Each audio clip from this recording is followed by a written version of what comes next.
श्री गुरु सत्ताय नमः। सभी को प्रणाम।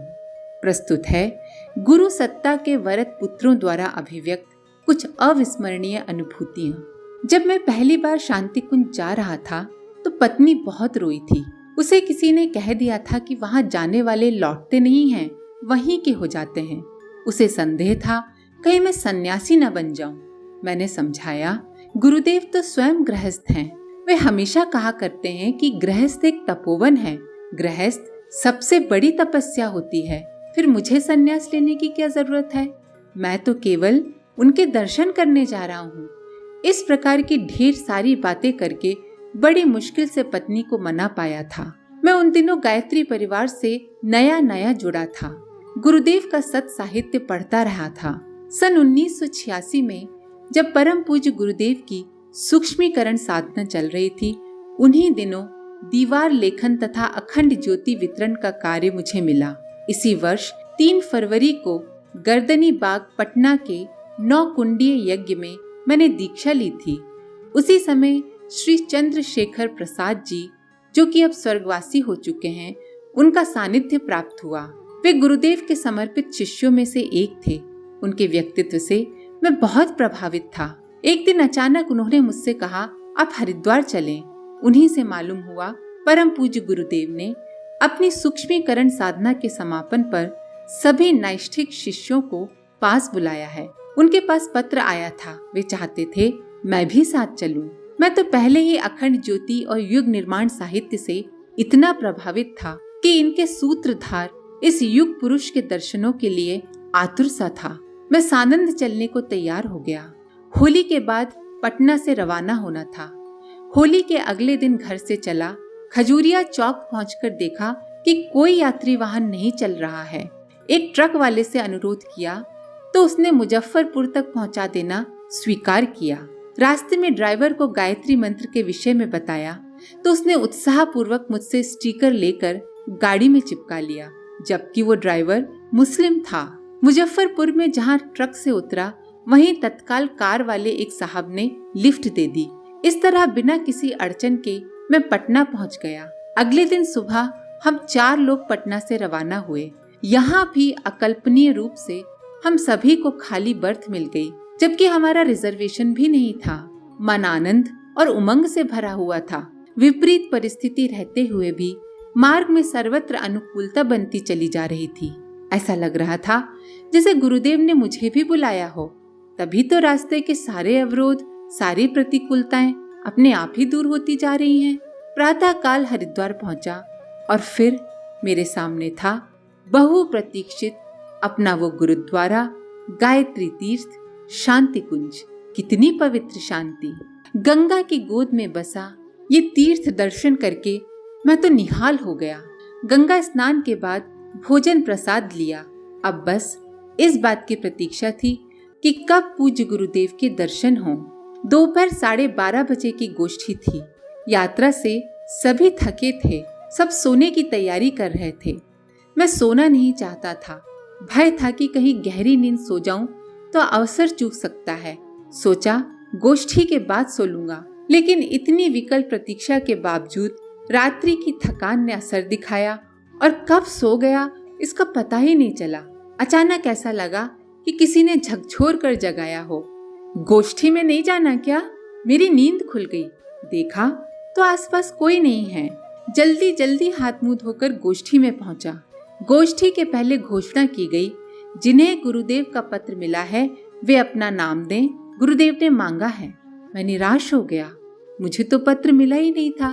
द्वार तक पहुंचकर भी उनके दर्शन से वंचित रह रहा हूँ, सोचकर अंदर तक व्यथित हो उठा। आंखों में आंसू आ गए। परंतु अगले ही क्षण फिर घोषणा हुई, यदि कोई व्यक्ति स्वयं को क्षेत्र का प्रतिनिधित्व करने में सक्षम समझते हैं तो वे भी अपना नाम दे दें। उम्मीद जगी। मैंने अपना नाम दे दिया और इस तरह गुरुदेव के पास जाने की व्यवस्था बन गई। गुरुदेव के सम्मुख पहुंचा तो पुरुषार्थ की उस प्रतिमा को देखकर ऐसा लगा कि ये तो स्वयं महाकाल हैं। दर्शन पाकर धन्य हो गया। उन्होंने कहा, बेटा मैं व्यक्ति नहीं, मैं शक्ति हूँ। ये जो हाड़ मांस का पुतला देख रहा है ना, ये तो मेरा स्थूल रूप है। उनका निर्देश था, जीवन में स्वाध्याय और सत्संग कभी मत छोड़ना। दुनिया पेट और बच्चे पैदा करने में मर खप जाती है, तुम उससे अलग हटकर रहना। गुरुदेव की प्रेरणा मुझे आज भी अपने कर्तव्य पथ पर अडिग रहने का संबल देती है। प्रस्तुति मनोजित दासगुप्ता, टाटा जमशेदपुर, झारखंड। सन 1971 में मैंने गायत्री महामंत्र की दीक्षा तो ले ली थी, पर दीक्षा के समय परम पूज्य गुरुदेव के दर्शन नहीं हो सके। उन दिनों वे हिमालय प्रवास में थे। अगले साल हिमालय से वापस आने के बाद उनके दर्शन का सौभाग्य मिला। दीक्षा के 5 वर्षों बाद एक बार फिर शांति कुंज पहुंचा, एक विशेष साधना सत्र में शामिल होने के लिए। सत्र शुरू होने के पहले जब मैं परम पूज्य गुरुदेव को प्रणाम करने गया तो देखा कि पंक्ति में पहले से ही काफी लोग खड़े थे। मैं सोचने लगा, ऐसी परिस्थिति में मैं कुछ व्यक्तिगत बातें करना भी चाहूं तो कैसे करूं। जब मैं पूज्य गुरुदेव के सम्मुख पहुंचा तो मुझे एक नजर देखकर ही वे मेरी मनः स्थिति समझ गए। स्नेहिल स्वर में पूछा, अकेले में बात करना चाहते हो? मैंने सिर हिलाते हुए हामी भर दी। उन्होंने कहा, तुम मुझसे अकेले में मिलकर जो कुछ कहना चाहते हो वो सब मैं जानता हूँ, चिंता मत करो, तुम्हारा काम हो जाएगा। पर क्या तुम मेरा काम करोगे? खुशी के मारे मैं कुछ नहीं बोल पाया। मैंने उसी क्षण मन ही मन संकल्प लिया कि पूज्य गुरुदेव की आज्ञा का पालन जीवन भर करता रहूंगा, और तभी से मिशन का काम कर रहा हूँ। बात सन 1981 की है। सुपौल से लगभग 7-8 किलोमीटर की दूरी पर एक गांव है, गोरा मानसिंह। वहां के मुखिया ने गायत्री महायज्ञ के आयोजन का आग्रह किया था। मेरे घर पर जब महायज्ञ के लिए दिन समय आदि तय हो रहा था तो मैंने रास्ते के बारे में पूछा। आसपास के गांव में यज्ञ कराने में प्रायः साइकिल से जाया करता था, इसलिए ये जानना चाहता था कि बीच में कोई नदी तो नहीं है। लेकिन मुखिया जी का ध्यान इस तरफ लगा हुआ था कि यज्ञ में तैयारियां क्या क्या करनी होगी, इसीलिए नदी की बात उनके ध्यान से उतर गई। मैं भी बातचीत के प्रभाव में नदी के बारे में दोबारा पूछना भूल गया और मुखिया जी कार्यक्रम तय करके वापस चले गए। मैं निर्धारित तिथि के एक दिन पूर्व घर से चला, पर रास्ते में ही शाम हो गई। सूर्यास्त के बाद आवाजाही कुछ कम पड़ने लगी। शाम के कुछ और गहरा जाने के बाद रास्ता सुनसान पड़ गया। आगे की बस्ती में कच्ची सड़क के किनारे कुछ लोग खड़े खड़े आपस में बातचीत कर रहे थे। उन्होंने मुझे रोक कर पूछा, कहाँ तक जाना है पंडित जी? मैंने कहा, गोरा मानसिंह। गांव का नाम सुनते ही उनमें से एक बोल पड़ा, पंडित जी, गोरा मानसिंह तो यहाँ से बहुत दूर है और आगे का इलाका भी ठीक नहीं है। रास्ते में कहीं लूटपाट छीना झपटी करने वालों से सामना हो जाए तो क्या करोगे? अच्छा तो यही होगा कि आप हमारे यहाँ ही रात्रि विश्राम कर लें। पर मुझे तो पूज्य गुरुदेव के काम से जाना था, सो उन सबको समझा बुझाकर धन्यवाद देकर आगे बढ़ चला। आगे चलकर एक गांव मिला, रजवा। वहां पहुंचकर देखा सामने एक बड़ी सी नदी है। नदी के किनारे पहुंचकर देखा एक नाव लगी है। मैंने इधर उधर नजर दौड़ाई। दाहिनी और थोड़ी ही दूर पर घुटने भर की धोती पहने एक ग्रामीण खड़ा था। मैंने पास जाकर पूछा, ये नाव किसकी है? उसने कहा, नाव तो मेरी ही है, कहिए क्या बात है? मैंने बोला, भैया मुझे गोरा मानसिंह जाना है, क्या आप मुझे नदी के उस पार पहुंचा देंगे? उसने लापरवाही से जवाब दिया, इतने कम पानी में नाव नहीं चल पाएगी, उतरकर पार करना पड़ेगा। मैं गुरुदेव का नाम लेकर साइकिल के साथ ही नदी में उतर गया। पानी कमर से कुछ ही ऊपर तक था, लेकिन फिर भी साइकिल आगे बढ़ाने के लिए काफी जोर लगाना पड़ रहा था।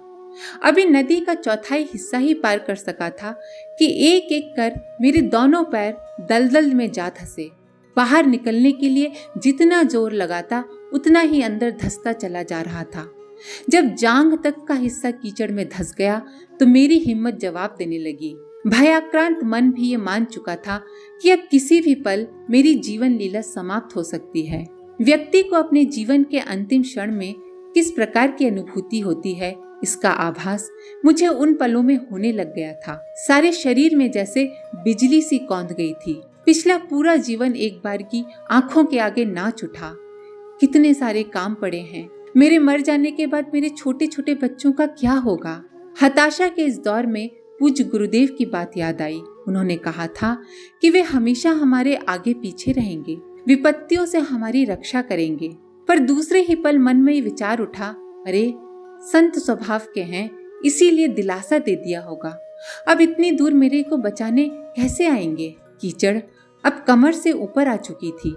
तभी 2 लोग दूर से आते दिखाई पड़े। उनमें से एक ने ऊंची आवाज में पूछा, सुनो भाई, क्या तुम किसी खतरे में हो? मैंने जोर जोर से हाथ हिलाते हुए कहा, जी हाँ भाई साहब, मैं भयानक दलदल में फंस गया हूँ, कृपा करके मुझे बचा लीजिए। मेरी बात सुनकर वो अपने साथी को पीछे छोड़कर तेजी से दौड़ पड़ा। पास पहुंचकर उसने एक हाथ से लगभग पूरी तरह से डूब चुकी साइकिल थामी और दूसरे हाथ से मुझे एक ही झटके में कीचड़ से बाहर निकालकर किनारे की ओर बढ़ चला।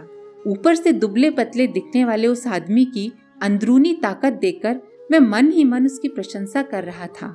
किनारे पर पहुंचकर मैंने उसको हृदय से धन्यवाद दिया। थोड़ी देर बाद मेरे सहज होने पर उसने पूछा, कहाँ से आए हो? कहाँ जाना है? क्या काम है?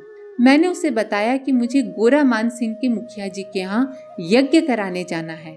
उसने कहा, चलिए मैं आपको वहाँ तक छोड़ देता हूँ। जब वह अपने मित्र के साथ आगे आगे चल रहा था, उनके पीछे पीछे चलते हुए मैंने जिज्ञासावश जब उनका परिचय पूछा तो मेरी जीवन रक्षा करने वाले ने अपना और अपने गांव का नाम बताकर कहा कि उसका गांव गोरा मान सिंह के पास ही है। रास्ते भर इधर उधर की बातें करते हुए आखिरकार हम लोग गोरा मान सिंह पहुंच ही गए। एक बड़े से मकान के पास पहुंचकर वे दोनों रुके और उंगली से इशारा करते हुए कहा, यही मुखिया जी का घर है, अब हमें आज्ञा दीजिए। कृतज्ञता के भाव से भरकर मैंने हाथ जोड़ते हुए कहा, आपका ये उपकार मैं कभी नहीं भूलूंगा। आप दोनों कल के यज्ञ में आएंगे तो मुझे बड़ी प्रसन्नता होगी। उन्होंने सहमति सूचक मुद्रा में गर्दन हिलाई और आगे बढ़ गए। मैं मुखिया जी के घर की ओर बढ़ा। मुखिया जी अपने दालान पर बैठे मेरी ही राह देख रहे थे। मुझे देखते ही उन्होंने उठकर मेरा स्वागत करते हुए कहा, मैं शाम से ही आपकी राह देख रहा था, रास्ते में कहीं कोई दिक्कत तो नहीं हुई? उनका इतना पूछना भर था कि मैं बोल पड़ा, अरे मुखिया जी, मैं तो आज मरते मरते बचा। मुखिया जी ने अचकचाकर पूछा, क्यों, क्या हुआ?